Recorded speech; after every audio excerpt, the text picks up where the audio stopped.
7 most difficult languages to learn for native English speakers. If you are willing to learn a new language, you should be aware that for certain speakers some languages might be a lot easier to learn than others. At the same time, for some other speaker with different characteristics, that same languages will be a lot harder to learn.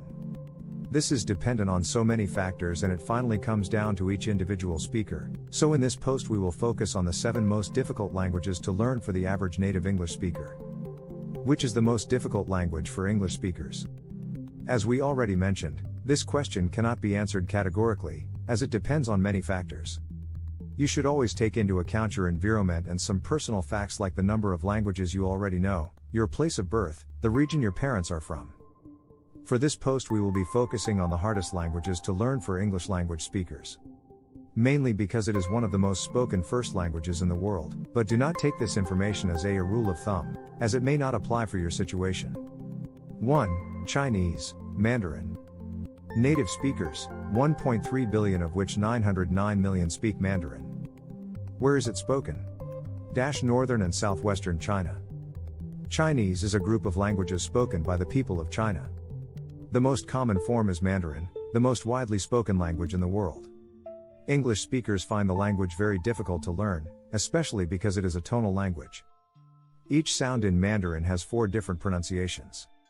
To make matters worse, the language is rich in homophones, words that sound the same but have different meanings. Moreover, the long and rich Chinese history has enriched the language with idioms and aphorisms. Most English speakers have cited the language as the most difficult language to learn in the world. 2. Arabic. Native speakers, 315 million. Where is it spoken? Throughout the Middle East and Northern and Northeast Africa. The Arabic language is a Central Semitic language. It was first spoken in the Iron Age and has developed into the lingua franca of the Arab world. It is spoken by about 315 million natives around the world. In Arabic, most letters are written in 4 different forms, depending on where they are placed in a word. The fact that vowels are not included in the writing makes the language even harder to learn, not only for English speakers, but also for almost any other European language speaker. In addition to that, the language has many different dialects, depending on the geographical area where it is spoken, which.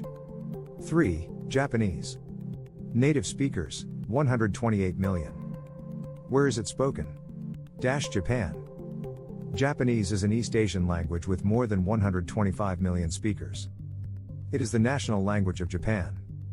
The language is so difficult to learn due to the fact that thousands of characters have to be learned before you can write anything in Japanese. Moreover, the language has 3 different writing systems: hiragana, katakana and kanji. To make things even more complicated, each of these systems has a different alphabet. Do you still believe that the English language is very complex? Keep on reading. 4. Korean. Native speakers, 80 million. Where is it spoken? North and South Korea. The Korean language is spoken by about 80 million people around the world, making it the largest language isolate, or single language family in the world.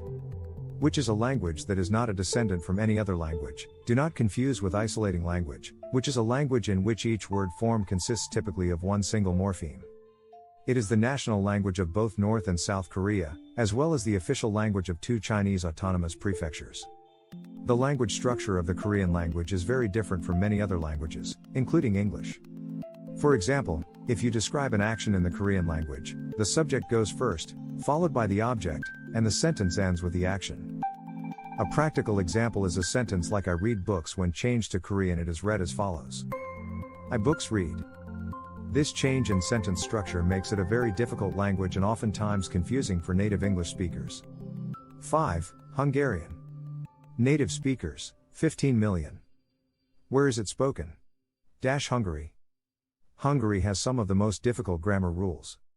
Hungarian grammar is built around the case system. There are 18 noun cases that dictate how certain words are combined and inflected. Suffixes dictate tense and possession instead of the word order, which is how most European languages tackle the problem. On top of that, the Hungarian language has several vowels and consonants that can prove tricky for English speakers to articulate. 6. Finnish. Native speakers, 6 million. Where is it spoken? Finland. Like the Hungarian language, Finnish takes complicating grammar to new heights. While the lettering and pronunciation are similar to English, the grammar more than makes up for any similarities elsewhere. The 15 grammatical cases in Finnish make it a challenging language to learn, as the smallest change at the end of the word can significantly change its meaning. Case endings are added to word stems as suffixes and are used to express the same things that prepositions express in English. 7. Xhosa. Native speakers, 8 million. Where is it spoken? South Africa, Zimbabwe, and Lesotho. Xhosa is one of many African languages that uses click consonants. It has 18 clicks that get articulated in 3 different places: the back of the teeth, the roof of the mouth, and the side of the mouth. Xhosa has a larger than average record of phonemes, which is mainly what sets it apart from other languages. The language has more than 100 consonants including clicks. The specific amount hasn't been declared. English, in comparison, only has about 45, and over 40 vowels. Xhosa also uses 2 tones, high and low. Linguists believe that it has the largest sound inventory of any language in the world. Despite the fact that multiculturalism has fostered the subsistence of minority civilizations, there are cultures that disappear. This means that ancient customs and languages are at risk of fading. Conclusion: every language is difficult to learn, but not if you work hard. Learning a new language is an opportunity to broaden our minds. It can also be very satisfying, but like every new skill, practice, hard work and dedication is required. Currently, we all have tools that make it easier for us to learn languages from home while being comfortable, and the online world brings us closer to the languages that interest us the most no matter where we are. Thanks for staying until the end. If you enjoyed this article, please refer to our blog for more free articles on language learning, translation services, translation techniques and many other topics. Please like, comment, share and subscribe to my channel. Thanks for watching.